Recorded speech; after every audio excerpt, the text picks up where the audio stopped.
សូមគោរពសម្ដេចទ្រង់អាដាមលោកជំទាវអស់លោកស្រីបងប្អូនប្រជាប្រដ្ឋសាធារណជនទាំងក្នុងនិងក្រៅប្រទេសជាទីគោរពនៅថ្ងៃនេះខ្ញុំបាទក្នុងនាមអ្នកនាំពាក្យអាដាមអភិសន្តិបណ្ឌិតសសុខាសូមចេញសេចក្តីថ្លែងការណ៍ដូចតទៅដោយសារក្នុងរយៈពេលចុងក្រោយនេះនៅតែមានមនុស្សមួយក្រុមតូចបន្តព្យាយាមផ្សព្វផ្សាយព័ត៌មានមិនពិតទាំងខ្លឹមសារសំណេររូបភាពវីដេអូនិងការអត្ថាធិប្បាយគ្មានសច្ចធម៌អំពីអាដាមអភិសន្តិបណ្ឌិតដោយប្រៀបធៀបជាមួយសម្ដេចមហាបវរធិបតីហ៊ុនម៉ាណែតនាយករដ្ឋមន្ត្រីនៃព្រះរាជាណាចក្រកម្ពុជា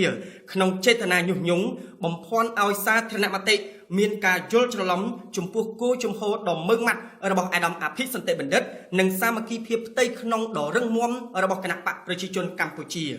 ចេតនាទុច្ចរិតនេះគឺជាក្រឡានយោបាយចាស់គំរិលដែលក្រុមប្រឆាំងអស់ក្បួនតែងតែយកមកប្រើប្រាស់ដើម្បីបំបែកបំបាក់ផ្ទៃក្នុងគណៈបកប្រជាជនកម្ពុជាម្ដងហើយម្ដងទៀតទោះបីជាទីបំផុតគ្មានបានអ្វីក្រៅតែពីធ្វើឲ្យគណៈបកដ៏ចាស់វសាមួយនេះកាន់តែមានភាពធន់និងកាន់តែមានសាមគ្គីភាពផ្ទៃក្នុងរឹងមាំឡើង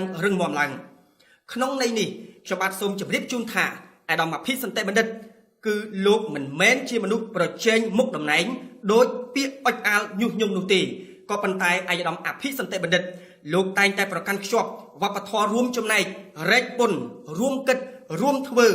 រួមទទួលខុសត្រូវដោយប្រកាន់ខ្ជាប់នៅបបផហេតុមួយដ៏ច្បាស់លាស់គឺធ្វើអ្វីៗគ្រប់បែបយ៉ាងដើម្បីជាតិនិងដើម្បីផ្ដល់ភាពកក់ក្ដៅជូនប្រជាជនជាទីស្រឡាញ់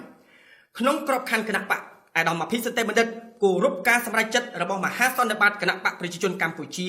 គោរពគោលការណ៍ដឹកនាំប្រកបដោយគតិបណ្ឌិតរបស់សម្ដេចអគ្គមហាសេនាបតីតេជោហ៊ុនសែនប្រធានគណៈបកប្រជាជនកម្ពុជាហើយដូចគ្នានេះក្នុងក្របខ័ណ្ឌរាជរដ្ឋាភិបាលអាយដាមអភិសន្តិបណ្ឌិតគោរពដោយម៉ឺងម៉ាត់បំផុតនៅឋានានុក្រមការងារជាពិសេសការសម្រេចចិត្តរបស់រាជរដ្ឋាភិបាលក្រោមមាគ៌ាដឹកនាំប្រកបដោយគតិបណ្ឌិតនិងទស្សនវិស័យជឿនលឿនរបស់សម្ដេចមហាបវរធិបតីហ៊ុនម៉ាណែតនាយករដ្ឋមន្ត្រីនៃព្រះរាជាណាចក្រកម្ពុជាឈរលើស្មារតីឥតនិរេនេះអាយដាមអភិសន្តិបណ្ឌិតអំពាវនាវសមាជិកសមាជិកាគណៈបកប្រជាជនកម្ពុជាអ្នកគាំទ្រគណៈបកប្រជាជនកម្ពុជានិងសាធារណជនទាំងក្នុងនិងក្រៅប្រទេសសូមកំចាញ់ល្បិចកលញុះញង់របស់ក្រុមជ្រុលនិយមជាពិសេសក្រុមអ្នកនយោបាយប្រឆាំងអស់ក្បួនមួយចំនួនតូចដែលតែងតែប្រើគ្រប់វិធីសាស្ត្រស្មោកគ្រោកដើម្បីសម្រេចមហិច្ឆតាដណ្ដើមអំណាចដោយមិនគិតពីផលវិបាកធ្ងន់ធ្ងរចំពោះជាតិនិងប្រជាជនដែលធ្លាប់ឆ្លងកាត់ទុក្ខវេទនារាប់មិនអស់ក្នុងប្រវត្តិសាស្ត្រដ៏ជូរចត់របស់ខ្លួន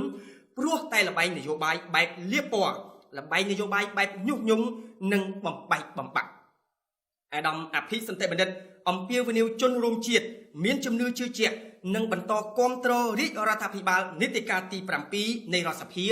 ក្រោមការដឹកនាំរបស់សម្ដេចធិបតីហ៊ុនម៉ាណែតដើម្បីសម្រេចជោគជ័យលើការអនុវត្តយុទ្ធសាស្ត្របញ្ចកោណរបស់រាជរដ្ឋាភិបាលក្នុងន័យនេះដូចគ្នាអាយដាមសូមអំពាវនាវរក្សាស្មារតីជឿជាក់ខ្ពស់ថាគណៈបកប្រជាជនកម្ពុជាដែលមានប្រវត្តិរួមសុខរួមទុក្ខជាមួយប្រជាជនក្នុងដំណើរជាតិគ្រប់កលៈទេសៈរយៈពេលជាង70ឆ្នាំមកនេះគ្មានថ្ងៃអនុញ្ញាតឲ្យប្រទេសដ៏កំសត់មួយនេះវិលទៅរកអតីតកាលដ៏ខ្មៅងងឹតជាថ្មីម្ដងទៀតនោះឡើយ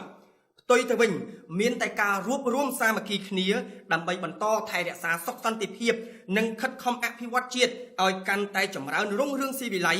ដោយឈរលើបាវចនារបស់គណៈបកឯករាជ្យសន្តិភាពសេរីភាពប្រជាធិបតេយ្យអព្យាក្រឹតនិងវឌ្ឍនភាពសង្គមសូមអរគុណនិងសូមគោរពលា